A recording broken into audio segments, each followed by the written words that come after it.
국가 재정만으로 공공시설 등 사회 간접 자본을 확충하는 건 무리가 있죠. 지난 1994년 민자유치 촉진법이 제정된 이후 여러 지자체에서 이를 활용한 시설 확보 움직임이 이어져 오고 있는데요. 문을 연 지 10년이 넘은 사천항공우주과학관 역시 이 같은 방법으로 진행됐는데 그동안의 성과는 어떠한지 김동엽 기자가 보도합니다. 사천시 산안면에 위치한 항공우주과학관. 지역의 항공 인프라 구축과 도시 브랜드 제고를 위한 목적으로 총 사업비 150억여 원을 들여 지난 2013년 3월 문을 열었습니다. 아이들이 너무 좋아하니까 그래서 저희도 그런 걸 보기 위해서 온 것 같아요. 되게 자세히 설명이 돼 있는 것 같아서 그런 점은 되게 좋고요. 해당 시설 건립은 민간 투자 사업의 대표적 방식인 BTL. 그러니까 민간에서 시설을 먼저 짓고 지자체 소유권 이전을 전제로 해마다 업체에게 임대료를 지급하는 형식으로 진행됐습니다. 사천시 입장에선 시설 건립 비용에 따른 큰 재정 부담을 장기간 분산하면서 빠른 공공 서비스를 주민들에게 제공할 수 있다는 점이 큰 이점. 하지만 시설 이용 수요와 운영 비용 등 정확한 분석이 전제돼야 하는 방식으로 전해집니다.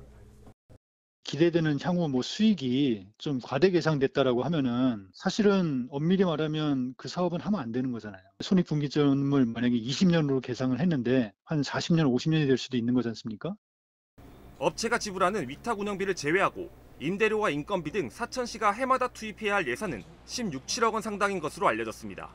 하지만 개관 이후 시설 운영으로 시가 얻은 최대 수익은 개관 당해년도 1억 5천여만 원으로 고정 지출 예산의 10분의 1에도 미치지 못하는 수준. 업체와의 계약 기간이 오는 2032년까지 8년 넘게 남아있는 것 또한 사천시로선 부담이 될 수밖에 없는 상황입니다. 적자폭을 세금으로 충당해야 하는 상황이 계속되자 시설 콘텐츠 다각화와 운영 방식 변화 필요성의 목소리가 지속적으로 제기돼 왔습니다.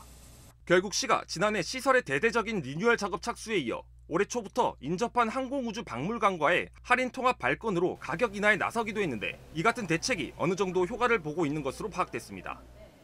다시 리뉴얼이 되어 재개관을 하게 되었습니다. 주말은 우리 가족 단위로 많이 오시는데 평균 저희 과학관 집계로만 한 700~800명씩은 있습니다. 예, 많이 다녀가십니다.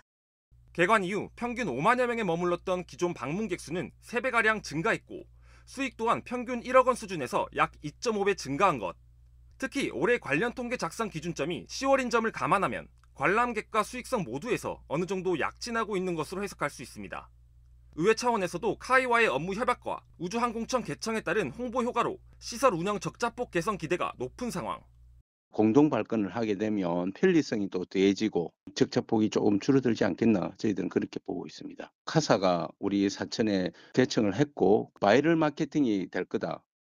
시는 공공성을 띠고 있는 시설 성격상 수익과 운영 적자폭을 완전하게 메꿀 수는 없다면서 그 격차를 줄여나가는 것에 중점을 두고 시설 운영을 이어나가겠다고 강조했습니다. 그러면서 추후 항공우주박물관과의 운영 방식을 일원화해 효율성을 높이고 지역 항공업체와의 연계를 통한 활성화 방안을 모색해 나가겠다고 밝혔습니다. 시설 운영에 대한 다양한 우려 속 활성화를 위한 사천시의 대책 마련이 분주한 가운데 추후 적자폭 개선에 이은 수익 안정화 역시 이뤄질지 주목됩니다.